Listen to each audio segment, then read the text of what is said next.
Panjen, Bapak Suki Santoso, yang saya hormati Bapak dan Ibu Guru SDIP Sasabila Kepanjen. Pertama-tama marilah kita panjatkan puji syukur atas kehadirat Allah Subhanahu wa Ta'ala, yang mana kita diberi kesehatan serta kita dapat berkumpul di ruangan ini dengan keadaan sehat walafiat. Salam dan salam tetap tercurahkan kepada Nabi kita, Nabi Muhammad SAW. Tetap tercurahkan kepada Nabi kita, Nabi Muhammad SAW, yang dimana kita nantikan syafaatnya di hari akhir nanti. Saya ucapkan terima kasih atas kehadiran Bapak dan Ibu Guru yang meluangkan waktunya di pagi hari ini untuk mendukung aksi nyata saya sebagai program guru penggerak. Selamat pagi Bapak Ibu Guru hebat. Pagi. Walaupun ini sudah agak siang, tapi kalau saya bilang selamat pagi, jawabnya pagi agar semangat kita tetap seperti di pagi hari, tetap membara. Bisa diulangi ya? Selamat pagi Bapak Ibu hebat. Terima kasih atas semangatnya.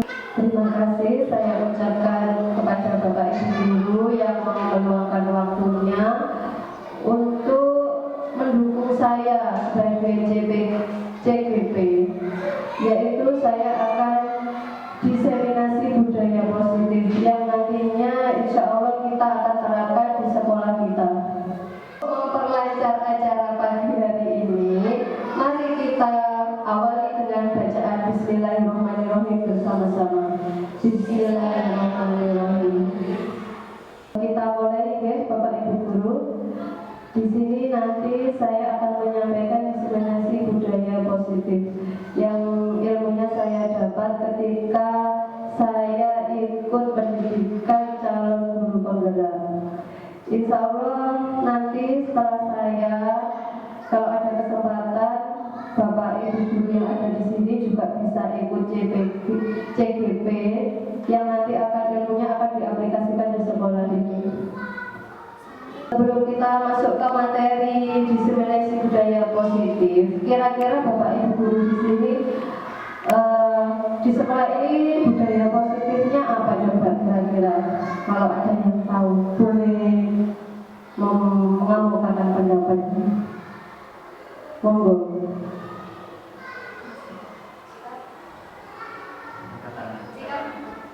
Ya, silakan. Jika bertemu guru, siswa mengucap salam dan mengucapkan salam. Ya, jika bertemu guru, siswa mengucapkan salam. Ada lagi? Yeah. Tidak mengambil hak orang lain. Tidak mengambil hak orang lain. Terus ada lagi? Membiasakan sholat sunnah. Ternyata budaya positif di sekolah kita itu sudah banyak, ya. Ya, tepuk tangan untuk yang sudah menjawab, ya. Terus, sebelum kita masuk ke budaya positif, Bapak Ibu Guru mungkin sudah pernah mengajar bahwa guru mengajar berpusat pada guru dan guru mengajar berpusat pada murid. Kira-kira pernah mengalami ya? Pernah ya? Pernah. Coba kira-kira bedanya apa kalau pembelajaran berpusat pada guru dan pembelajaran berpusat pada murid? Monggo, yang bisa menjelaskan. Monggo, Bu Evi, monggo, coba. Kalau pembelajaran berpusat pada guru itu apa? Pembelajaran yang berpusat pada murid itu apa?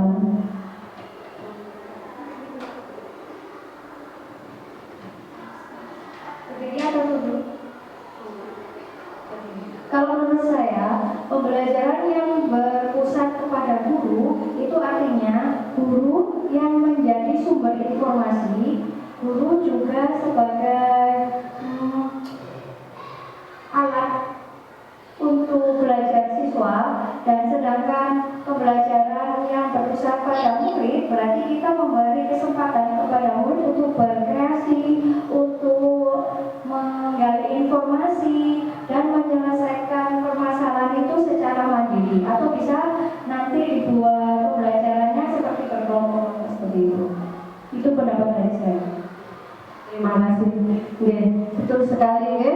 Kalau dulu kita sebelum kurikulum merdeka itu guru adalah sumber belajar bagi anak-anak. Jadi guru memberikan materi, guru memberikan ceramah, guru mentransfer ilmu. Sedangkan sekarang guru hanya sebagai fasil. Guru hanya memfasilitasi anak. Sedangkan anak harus aktif belajar. Dan kita sebagai guru harus mengetahui bagaimana karakteristik anak, bagaimana minat anak, bagaimana kemampuan anak. Nah, itu kalau sekarang dinamakan dengan pembelajaran diferensiasi. Insya Allah Bapak Ibu guru di sini sudah melakukan pembelajaran diferensiasi karena sekarang kita menggunakan kurikulum merdeka. Konsep inti budaya positif yaitu satu, perubahan paradigma belajar, disiplin positif, kebutuhan dasar manusia, motivasi perilaku manusia, posisi kontrol restitusi, keyakinan kelas, segitiga restitusi. Nanti kita bahas satu persatu ya Bapak Ibu guru. Sekarang kita membahas tentang perubahan paradigma pembelajaran. Bisa dipraktekkan oleh Bu Rina dan Bu Eva. Monggo ke depan mempraktekkan paradigma perubahan.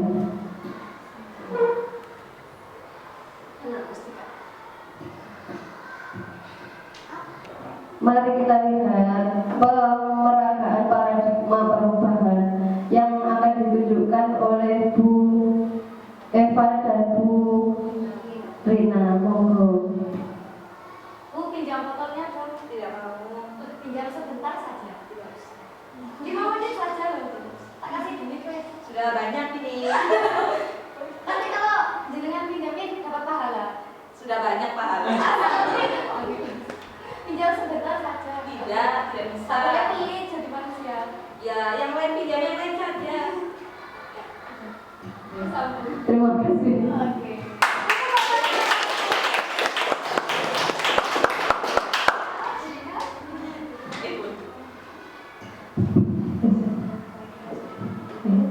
Dari pemeragaan Bu Rina dan Bu Eva seperti tadi, itu mencerminkan kita dahulu waktu kita pembelajaran sebelum kurikulum merdeka.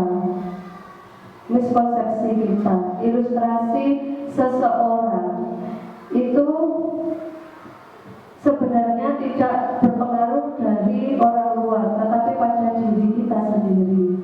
Jadi apa? Anak juga seperti itu. Anak itu tidak bisa kita kontrol, tapi anaklah yang mengontrol dirinya sendiri. Ya, seperti ini. Perubahan paradigma teori kontrol, ilusinya, ilusi guru mengontrol murid. Kalau dulu kita kan berpikir bahwa guru itu adalah segalanya. Guru bisa memerintah murid, guru bisa menuntut murid. Ilusi bahwa kritik dan membuat orang merasa bersalah dapat menguatkan karakter murid. Ilusi bahwa semua penguatan positif, efektif dan bermanfaat. Ilusi bahwa orang dewasa memilih hak untuk memaksa. Perubahan paradigma stimulus respon teori kontrol. Ini pada zaman kita dahulu. Stimulus responnya, kita mencoba mengubah orang agar berpandangan sama dengan kita. Itu pikiran kita zaman dahulu. Ternyata pada sekarang kita berusaha memahami pandangan orang lain tentang dunia. Jadi kita tidak bisa istilahnya mengubah cara berpikirnya orang, itu tidak bisa. Yang kedua, perilaku buruk dilihat sebagai suatu kesalahan. Kenyataannya sekarang semua perilaku memiliki tujuan.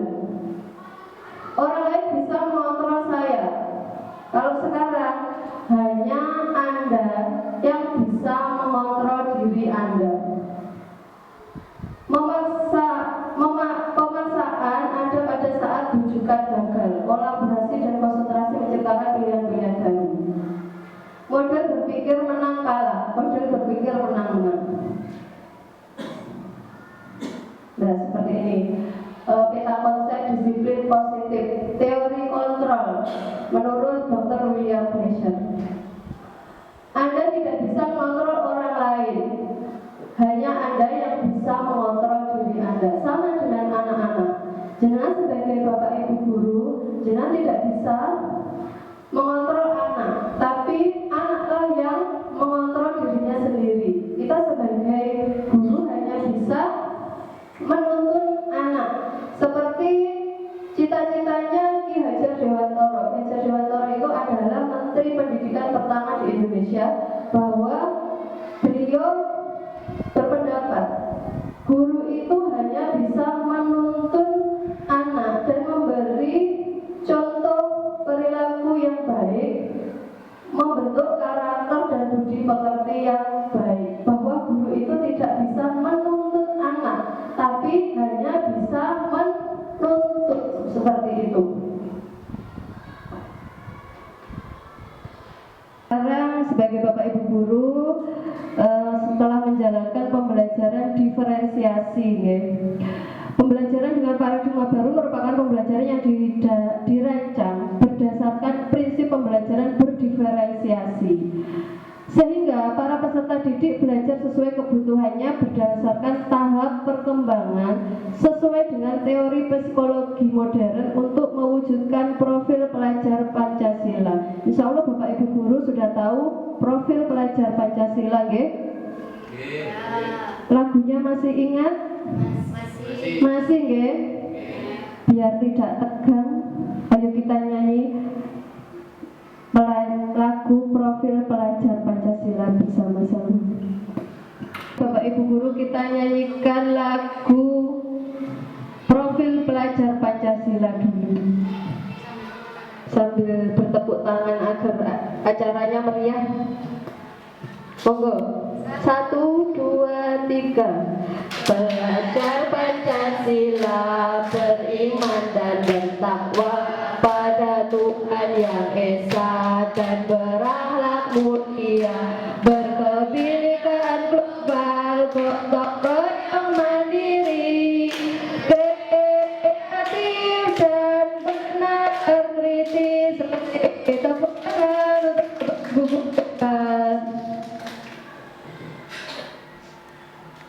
kalau biasanya jargonnya Salsabila apa gitu?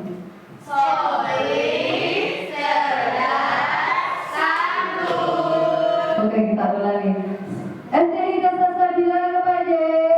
Solid, cerdas, santun. Ya, alhamdulillah. Semoga kita guru-guru di sini bisa menuntun anak-anak sebagai anak-anak yang cerdas, solid, dan santun. Amin. Oke, kita sekarang mulai disiplin positif. Disiplin positif, disiplin berasal dari kata disiplina, yang artinya belajar. Disiplin mengacu pada disiplin diri yang memiliki tanggung jawab terhadap apa yang dilakukan berdasarkan nilai-nilai yang diyakini. Disiplin positif merupakan salah satu cara penerapan disiplin.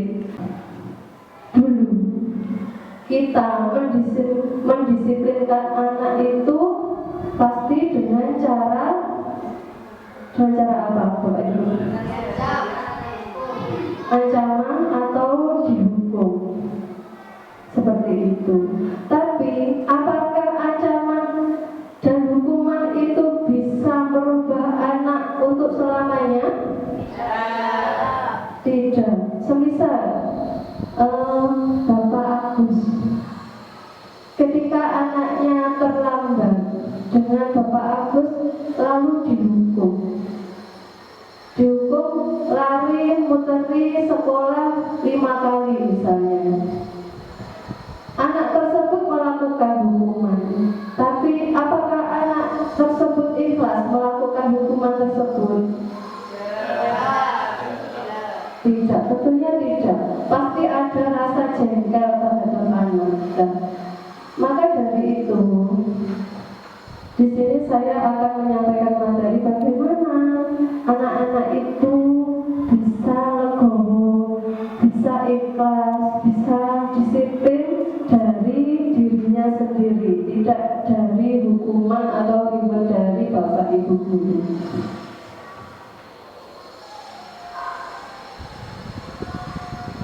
Nah, seperti ini.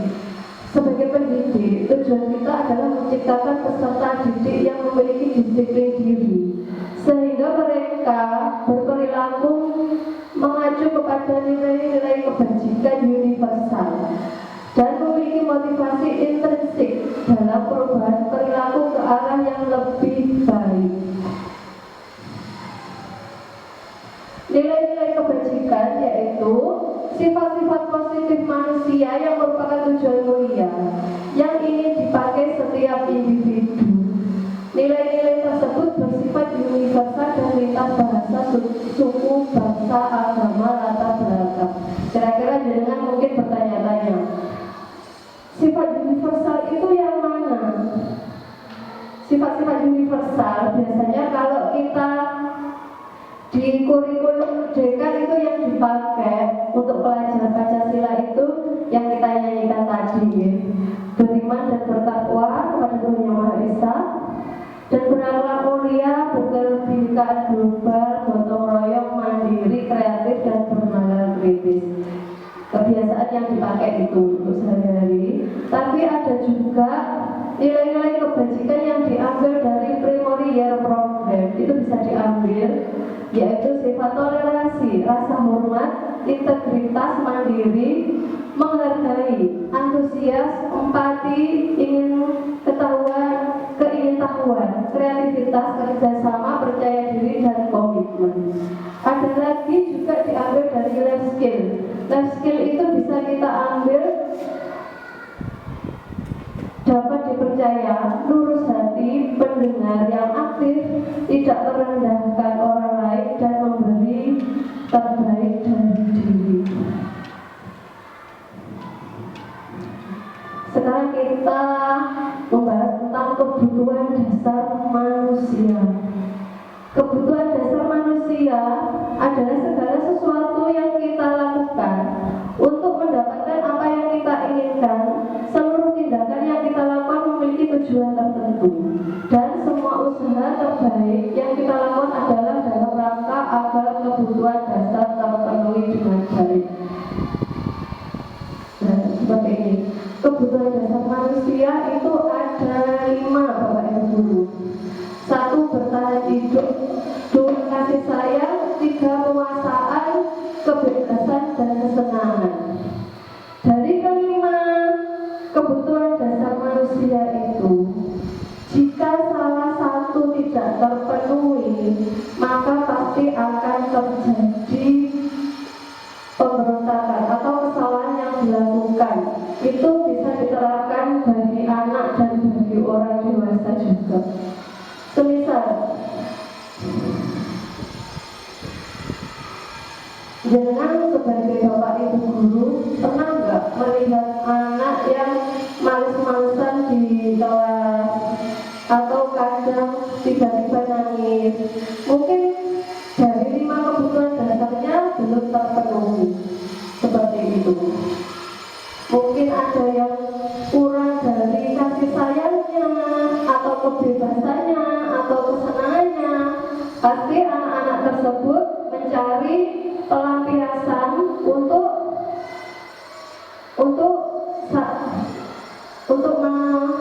mengeksplorasikan dirinya agar kebutuhannya itu terpenuhi. Salah satu contoh, kadang kita menemui anak kalau di rumah kurang kasih sayang dari orang tua, pasti di kelas menjadi masalah apa buatan? Pasti mereka cari kasih sayang dari kita. Kita sebagai guru juga harus tahu, oh anak tersebut memang kebutuhan dasarnya kurang. Seperti itu. Nah, bagaimana kita sebagai guru menyikapi anak-anak yang bermasalah itu? Monggo nanti kalau sudah dari sini jangan amati murid-murid yang ada di kelas. Mungkin ada 5 kebutuhan dasar anak yang belum terpenuhi, dan kita sebagai guru bisa segera mengatasi permasalahan-permasalahan tersebut. Permasalahan kebutuhan dasar yang pertama itu bertahan hidup. Yang pertama mulai dari makan, pakaian, tempat tinggal, keamanan, kesehatan itu bertahan hidup. 2, kebutuhan dasar yaitu kasih sayang. Dipedulikan, berbagai kerjasama menjadi bagian dari kelompok. Yang ketiga, penguasaan, keinginan untuk dianggap pemimpin, prestasi atau didengar. Kadang anak ada kan yang bermasalah, pengen menjadi penguasa, pengen menjadi pemimpin kelompok. Nah, itu di anak tersebut kebutuhan dasarnya belum terpenuhi. Makanya dia melampiaskan ke teman-temannya, aku pengen jadi pemimpin. Nah, itu berarti mereka itu kebutuhan dasarnya kurang sebenarnya. Seperti itu. Nah, kita sebagai guru harus bisa menganalisis kebebasan, mandiri, memiliki pilihan, mencoba hal baru, mampu mengendalikan arah dirinya. Kesenangan, bermain, humoris, antusias, tertawa.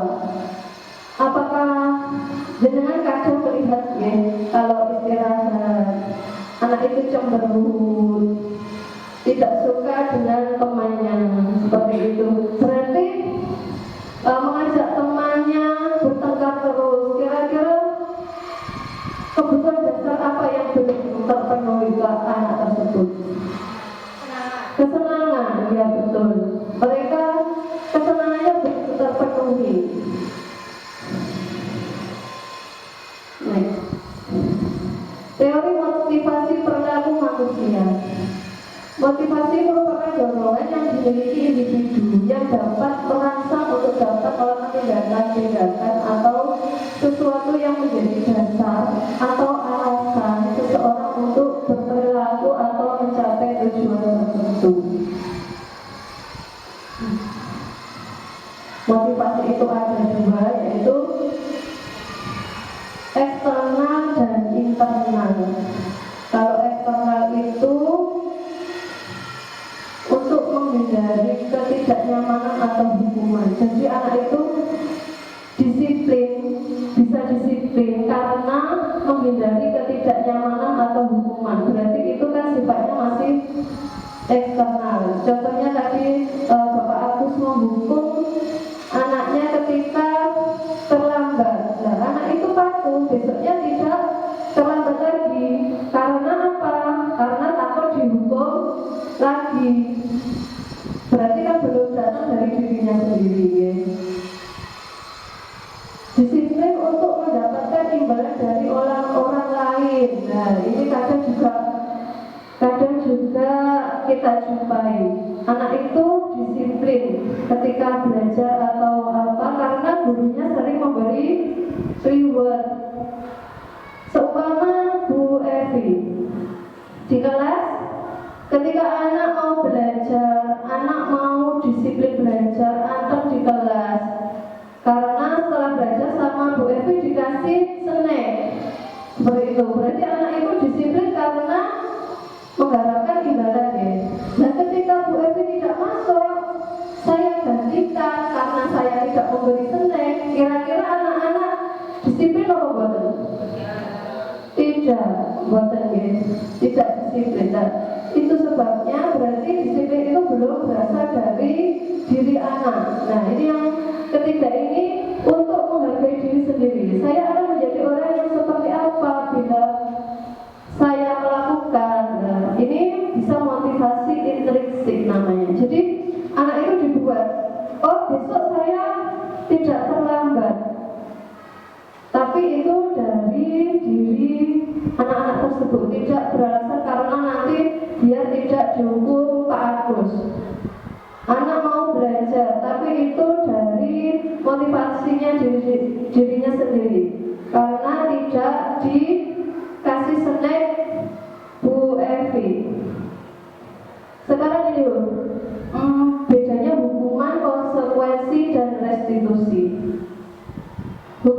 adalah suatu tindakan yang diberikan kepada individu atau kelompok atas kesalahan atau pelanggaran yang bersifat searah. Ketika kita memberi hukuman, apakah kita bertanya, Lendo, kamu mau tak hukum apa? Apakah kita pernah bertanya seperti itu? Pastinya tidak. Pastinya hukuman itu berasal dari kita. Ayo lari, ayo push up. Nah, itu kan hukuman searah. Bedanya dengan konsekuensi, akibat atau pengaruh dari suatu perubahan. Konsekuensi itu jika kita sudah bertanya kepada anak, kamu sudah terlambat, enaknya kamu diapain? Kamu harus berbuat apa? Dan itu harus dilakukan. Ada metode satu lagi yang namanya restitusi. Restitusi adalah proses menciptakan bagi murid untuk memperbaiki kesalahan. Setelah mendengar penjelasan tadi antara perbedaan hukuman dan konsekuensi, mohon silakan kita belajar bersama. Kira-kira nomor satu mengenal tadi perbedaan hukuman dan konsekuensi. Kira-kira monggo Bapak Ibu guru kita belajar bersama. Nomor 1, 2, 3, 4, 5, 7 soal ini monggo dianalisis dulu. Kira-kira mana yang termasuk hukuman, mana yang termasuk konsekuensi. Monggo dicoba di kertasnya masing-masing dulu ya. Monggo, saya beri waktu 5 menit.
Penilaiannya Bapak dan Ibu guru.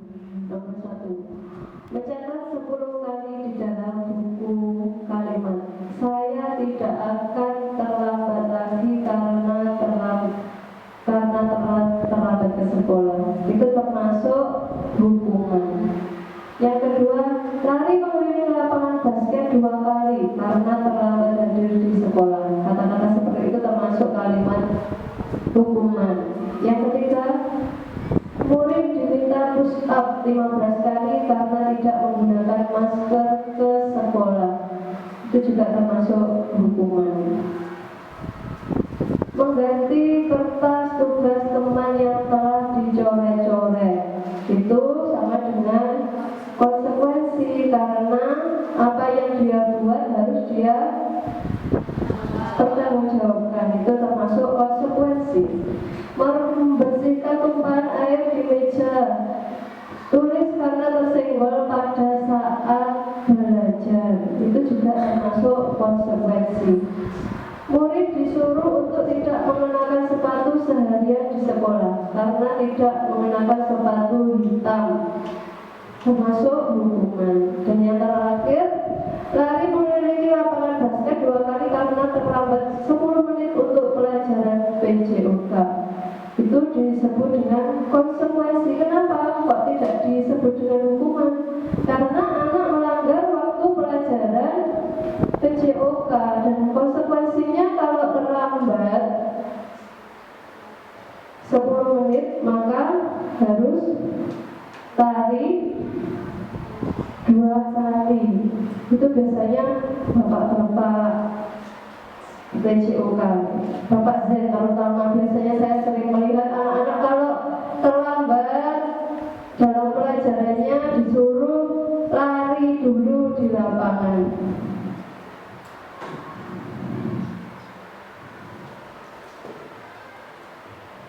Perbedaan hukuman dan konsekuensi. Sesuatu yang menyakitkan harus terjadi. Kalau dihukum itu anak-anak pasti merasa kesal, merasa tersakiti, merasa terzolimi. Kalau konsekuensi sesuatu yang harus terjadi. Hukuman membuat anak sakit fisik maupun hati untuk jangka waktu yang lama.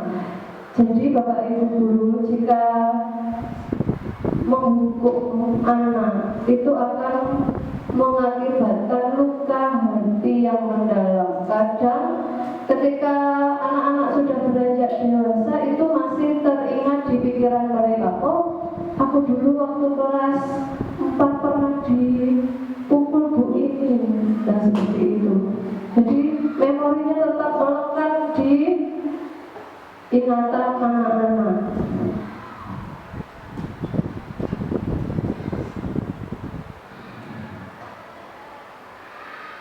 Kalau konsekuensi membuat anak merasa tidak nyaman dalam jangka waktu pendek. Mungkin kalau konsekuensi tadi semisal menumpahkan minuman, terus anak disuruh membersihkan, ya anak melakukan, tapi tidak membekas di hati. Mungkin dia kesalnya cuma sebentar. Nekat saja untuk mempercepat waktu.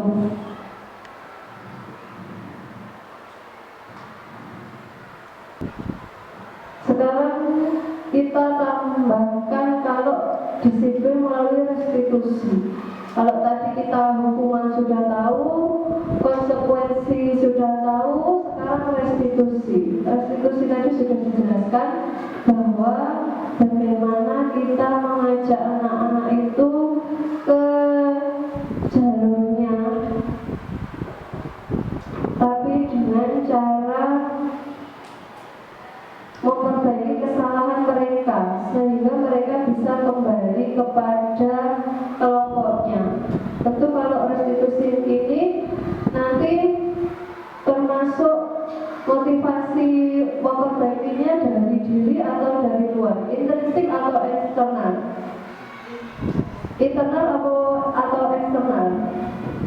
Kalau restitusi internal, jadi anak nanti memperbaiki dirinya dari diri sendiri.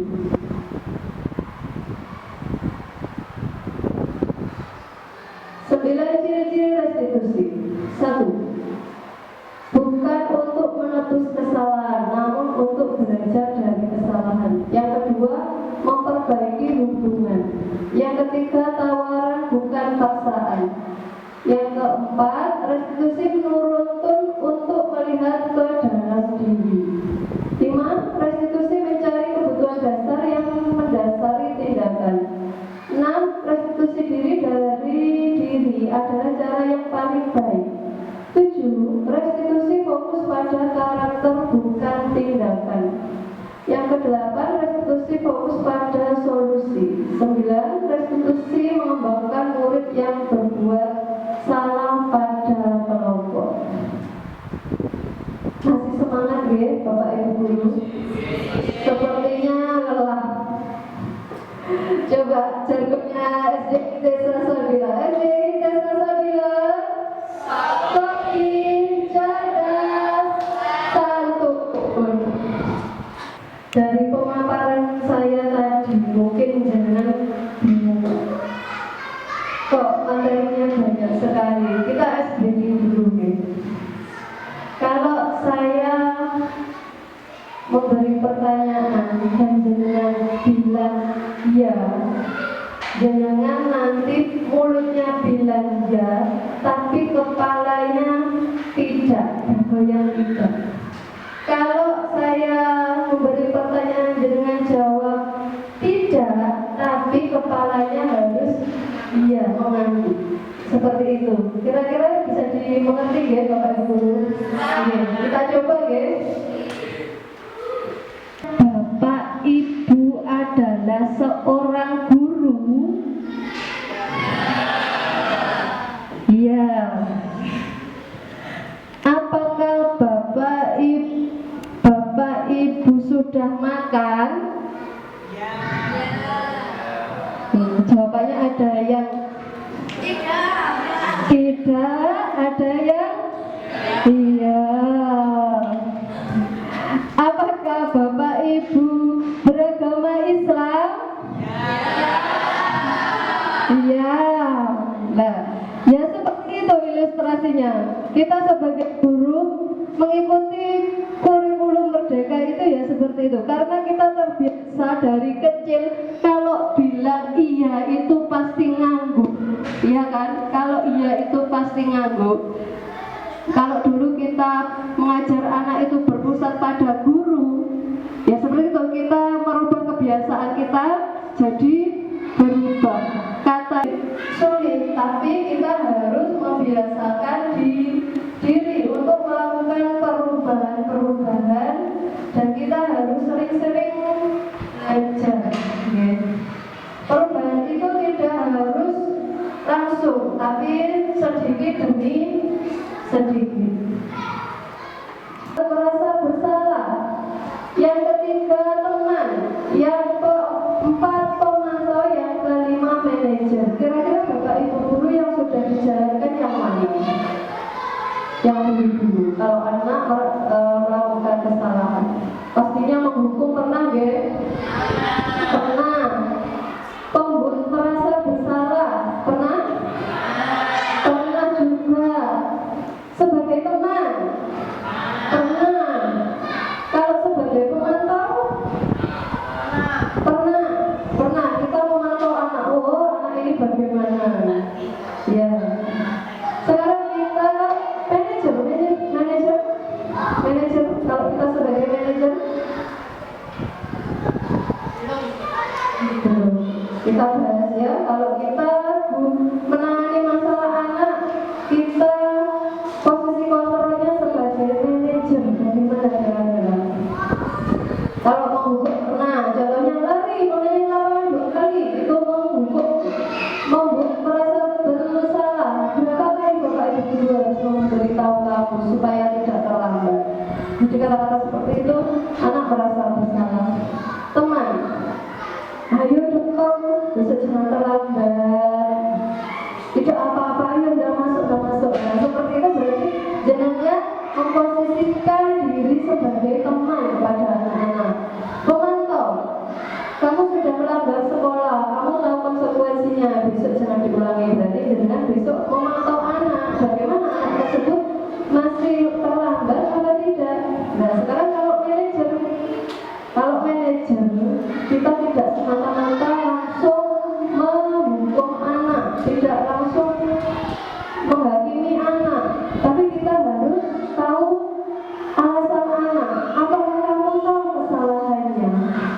Kira-kira bagaimana memperbaiki kesalahanmu? Kalau sebagai manajer itu intinya kita berbicara dari hati ke hati sama anak. Materi selanjutnya membuat keyakinan kelas. Kalau dulu kita di kelas itu selalu membuat peraturan kelas, okay? Peraturan kelas.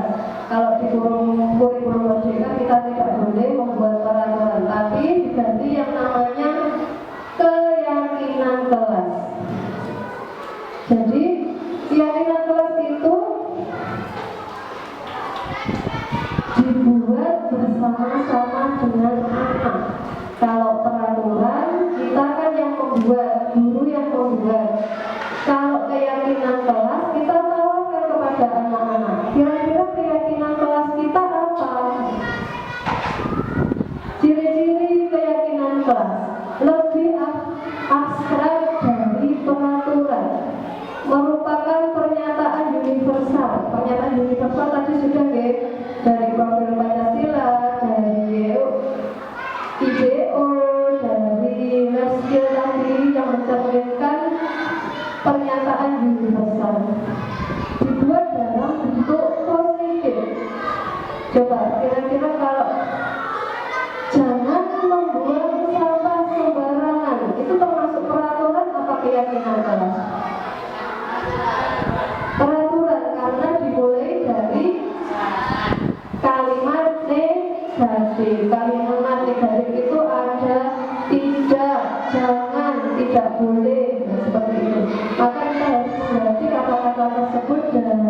dengan kalimat positif. Jangan terlambat. Itu termasuk peraturan apa keyakinan kelas? Peraturan. Kalau tulisan diganti jadi keyakinan kelas, jangan terlambat. Lebih baik dikatakan apa coba keyakinan kelas? Iya, datang lebih awal. Ya seperti itu. Sedikit saja agar mudah dipahami. Jadi keyakinan kelas itu tidak harus dengan kata-kata yang panjang, sesuai dengan kondisi kelas dan sekolah agar mudah diterapkan. Jadi antara kelas 1 dan kelas yang lain keyakinan kelasnya kira-kira sama atau tidak Bapak Ibu? Berbeda. Oke, dilihat situasi anaknya terlebih dahulu. Yang keenam, semua sekolah atau kelas dilibatkan saat membuat. Ditanyakan kepada anak-anak keyakinan kelas apa yang harus dibuat. Jangan sampai ada anak yang memberikan idenya tapi kita tidak menanggapinya. Jadi semua dilibatkan, semua boleh berpendapat, lalu kita musyawarahkan terhadap bersama dengan anggota yang ada di kelas tersebut. Terakhir, materi tentang segitiga restitusi. Suatu proses dialog yang dijalankan oleh guru agar dapat menghasilkan murid yang mandiri dan bertanggung jawab. Langkah-langkahnya apa? Segitiga restitusi, validasi kebutuhan, menstabilkan identitas, menanyakan keyakinan kelas. Ya, kalau tadi kita sudah membuat keyakinan kelas, kalau ada anak yang bersalah melanggar keyakinan kelas, maka kita sekarang tidak wajib untuk menghukum, tapi kita harus menanyakan ke anak, keyakinan kelas apa yang sudah dilanggar, apa yang kalian bisa perbaiki, seperti itu. Ini ada contoh.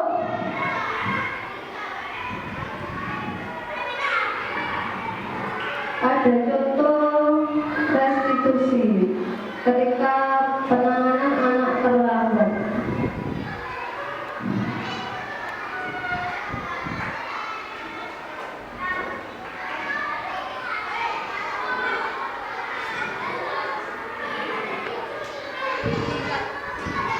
Ini saya kemarin ada tugas demonstrasi kontekstual menerapkan segitiga restitusi.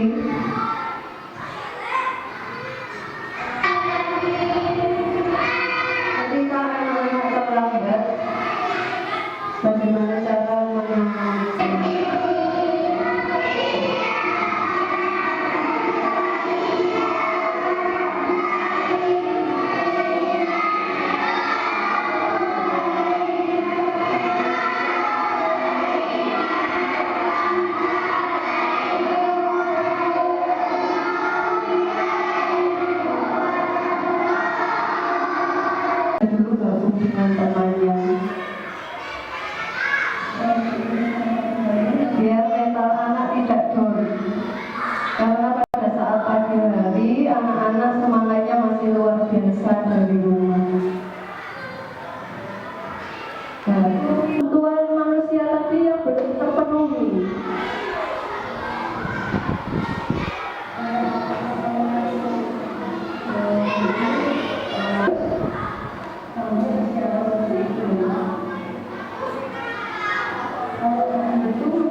stabilkan kondisi anak, jangan di tas anak.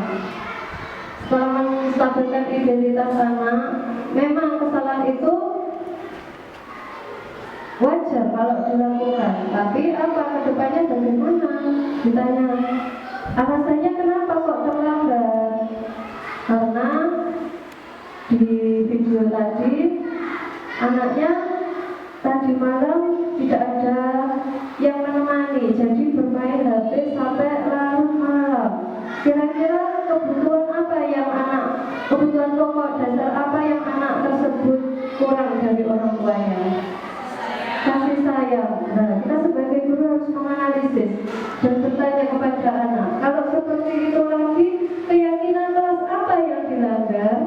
Anak tersebut menjawab, karena tadi sebelumnya sudah melakukan keyakinan kelas yang nilainya yang diambil adalah kedisiplinan, berarti anak tersebut sudah melanggar kedisiplinannya.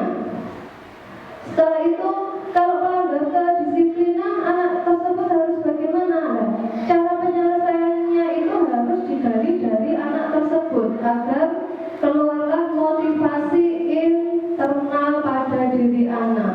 Anak tersebut tadi sudah bilang, oh saya kalau ditinggal orang tua saya nanti saya akan belajar dan tidur tepat waktu, Bu. Nah, itu yang dilakukan anak, insya Allah nanti anak tersebut akan timbul motivasi internalnya, tidak dari kita sebagai guru. Kita hanya menjadi fasilitatornya. Seperti itu Bapak Ibu Guru. Demikian diseminasi budaya positif yang dapat saya sampaikan. Ada kurang lebihnya saya mohon maaf. Mari kita tutup dengan bacaan hamdalah. Alhamdulillahirobbilalamin. Wassalamualaikum warahmatullahi wabarakatuh. Waalaikumsalam.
Masuk dulu Mas Arka sini.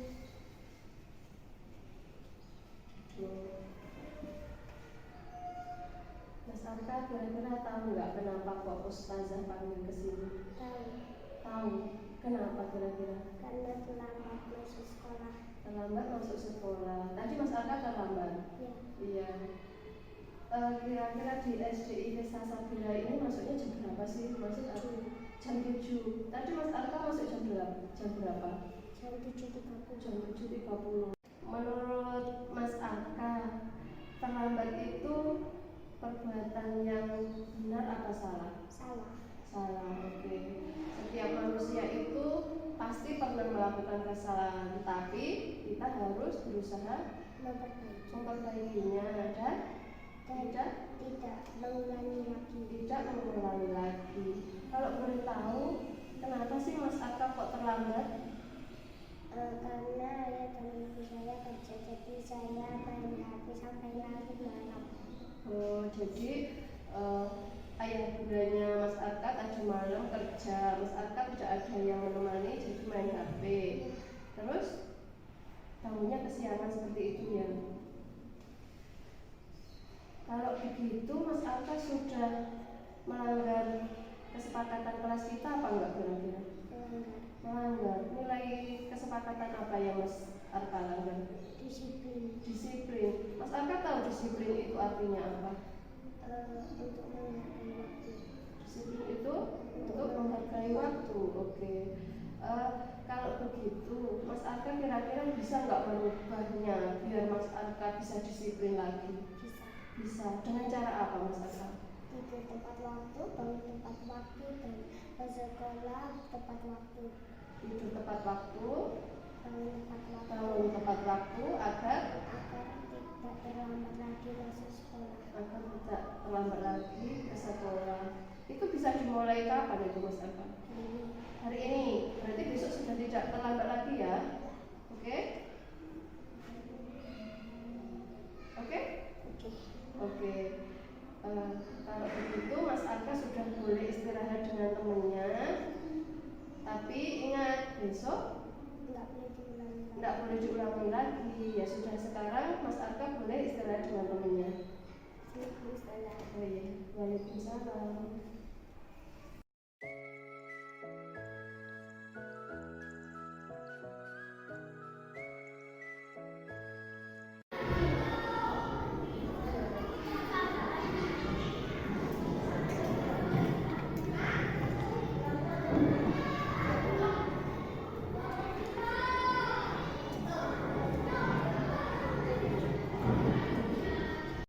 Ustazah boleh berdiskusi dengan Mas Biu sebentar?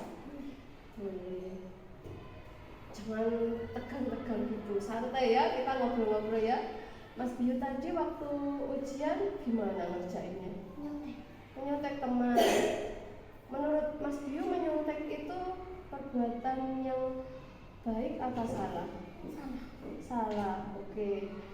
Kita sebagai manusia wajar kalau melakukan kesalahan, tapi kita juga harus berusaha memperbaikinya. Pinter. Kalau tahu alasannya, kalau boleh Ustazah tahu alasannya, kenapa sih Mas Biu kok menyontek temannya tadi? Tadi malam nggak belajar. Tadi malam nggak belajar. Kalau menyontek itu Mas Biu sudah melanggar kesepakatan kelas kita nggak? Melanggar. Nilai kesepakatan kelas apa yang Mas Biu langgar? Jujur.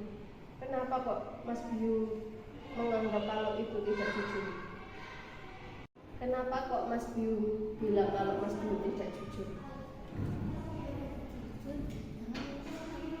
Karena Mas Biu tidak jujur dalam mengerjakan ulangan. Mas Biu menyontek temannya.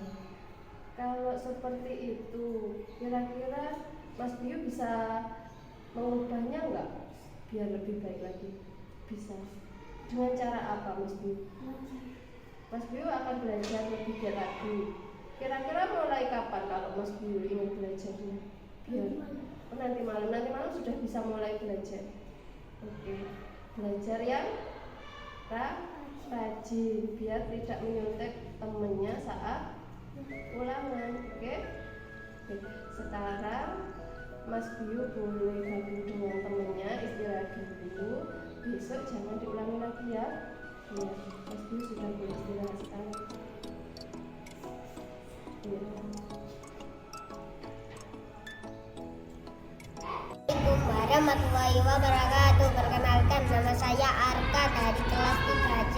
Setelah berdiskusi dengan Ustazah Vita, saya sadar bahwa terlambat itu salah. Saya akan memperbaikinya dengan cara tidur tepat waktu, bangun tepat waktu agar tidak terlambat lagi masuk sekolah. Terima kasih atas bimbingannya Ustazah Vita. Wassalamualaikum warahmatullahi wabarakatuh. Assalamualaikum warahmatullahi wabarakatuh. Nama saya Abiyu. Setelah berdiskusi dengan Ustazah, saya sadar bahwa menyontek itu perbuatan yang salah. Saya akan memperbaiki dengan cara belajar dengan sungguh-sungguh. agar tidak menyontek saat mengerjakan LKS. Wassalamualaikum warahmatullahi wabarakatuh.